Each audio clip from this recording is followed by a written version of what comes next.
Have you ever looked in the mirror and thought, why do I always react like that? Or maybe after a fight, a breakup, a meltdown at work, you whisper to yourself, is something wrong with me? Or is this just how I'm wired? We've all had those moments. Moments where we wish we could zoom out of our own minds and just understand ourselves better in a real, grounded, science-backed way that actually helps us grow. Psychology has frameworks that explain why you think the way you do, love the way you do, fear what you fear, and even choose what you choose. And today, we're diving into 5 of the most powerful ones.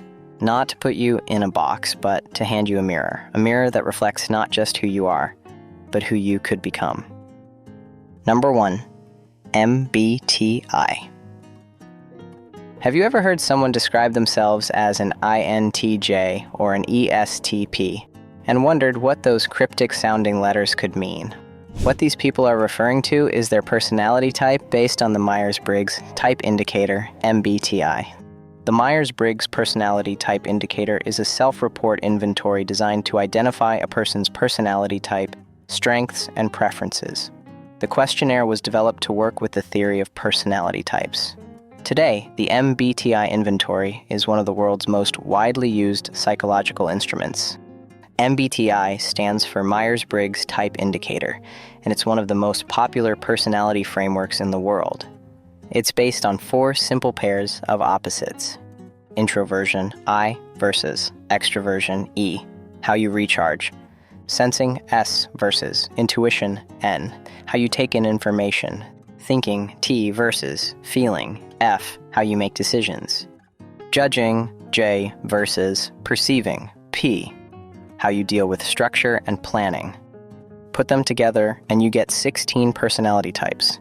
In fact, companies like Google, HP, and IBM have used MBTI to help teams understand each other better and improve collaboration.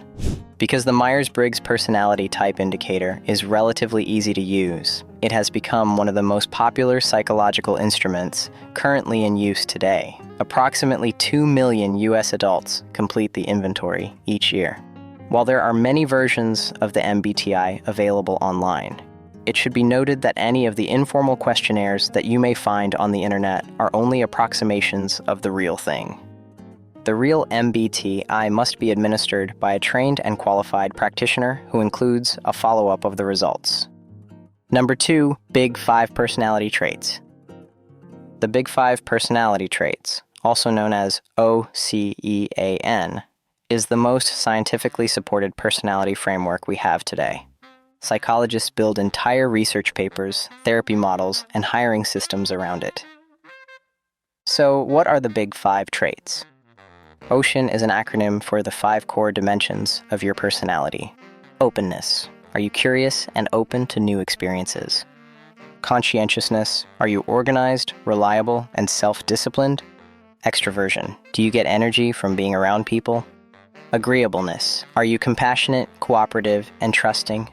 Neuroticism. Do you tend to feel anxious, moody, or emotionally reactive? But remember that you're not this or that. You're not one type, you're a custom blend. Let's say you score high in conscientiousness and low in extroversion. That might mean you're a thoughtful planner who prefers solo work and quiet environments. You're probably great at remote jobs, project management, or anything that rewards detail. But if you're high in neuroticism and low in agreeableness, you might struggle more with mood swings, conflict, or trust issues. That's not a flaw, that's a signal, a clue for where growth is needed. Studies have even linked these traits to life outcomes like career success, relationship satisfaction, and mental health. Recent neuroscience research shows that each trait is associated with specific brain activity patterns. People high in neuroticism, for example, tend to have more activity in the amygdala, the brain's fear center. Extroverts often show more dopamine activity, which explains the thrill-seeking and social buzz. This isn't just psychology, it's your wiring. So many of us try to fix ourselves without knowing what we're actually working with. Maybe you beat yourself up for being too emotional, when in reality, your high neuroticism means you just feel things deeply. Or maybe you've been called boring because you don't chase adrenaline, but that's just a lower openness score. Understanding your OCEAN profile helps you stop apologizing for how you're wired and start leaning into what actually works for you. Number 3. Clifton Strengths. Comment below if you've ever thought, I'm not confident enough. I wish I were more creative. Why can't I be more like them? Here's a hard truth most of us grew up with. We're trained to fix our weaknesses more than we're taught to use our strengths. But what if the real game changer isn't trying to be good at everything? It's getting amazing at what you're already naturally great at. That's the idea behind Clifton Strengths. Developed by Gallup, Clifton Strengths is a psychology-based tool that helps you discover your top natural talents out of 34 possible strength themes. These strengths are grouped into 4 core domains. Strategic thinking, you love analyzing, solving, planning. Relationship building, you connect deeply, inspire trust, and build community. Influencing, you motivate others, lead, speak up, and make things happen. Executing, you get things done. Period. Everyone has a unique combination. Your top 5 strengths are like your personal superpower profile. Research shows that when we work in alignment with our strengths, we enter a state called flow, where our brain is fully engaged, time flies, and we perform at our peak.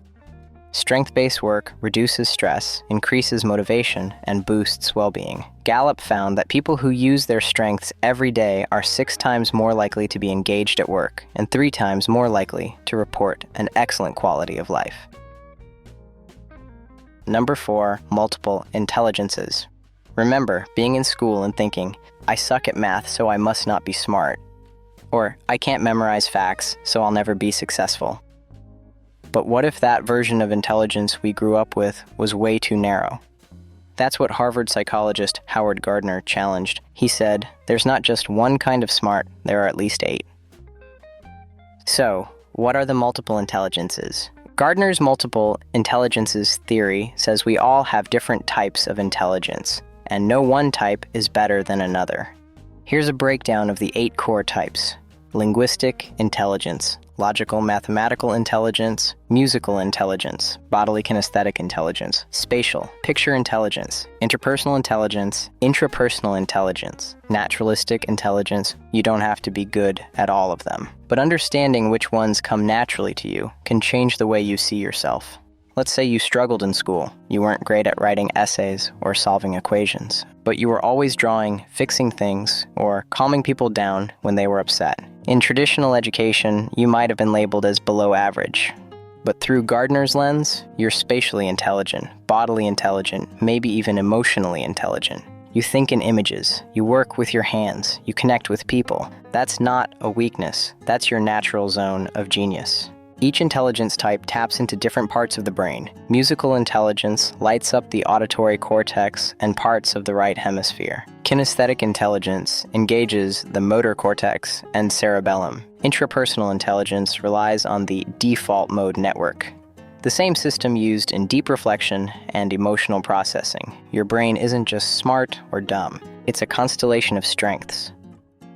Number 5, Ikigai. Have you ever wondered what makes life feel meaningful to you? The Japanese have a beautiful word for this, ikigai, meaning a reason to live, or the thing that makes life worth waking up for. Ikigai isn't a test or a score, it's a philosophy, a way to align your life with 4 overlapping circles. What you love, your passions, what you're good at, your talents, what the world needs, your sense of mission, what you can be paid for, your profession. So where do those 4 meet? That's your Ikigai. It's not always flashy. It doesn't have to be a dream job or a massive life goal. Sometimes your Ikigai is caring for your family, or building something with your hands, or helping one person feel seen. Let's say you love baking. You're good at it. Your friends rely on your desserts for every birthday and breakup. And maybe, just maybe, you could turn that into a side hustle or even a full business. That might be your Ikigai. It's not just about following your passion. That advice can be misleading. Ikigai is about connection between you, your work, your skills, and the world around you. Research from Okinawa, one of the regions with the world's longest living people, shows that those who live with a strong sense of Ikigai have lower levels of stress, better heart health, greater psychological resilience. Because when you live with purpose, your brain responds. you produce more dopamine and oxytocin, chemicals tied to motivation, joy, and connection. Ikigai invites a softer, wiser question: what makes you feel alive? And that, not likes, not dollars, not job titles, is where fulfillment begins. None of these will give you all the answers, but each one can give you a better question. And that's where growth begins. Thank you for watching, and see you in next video.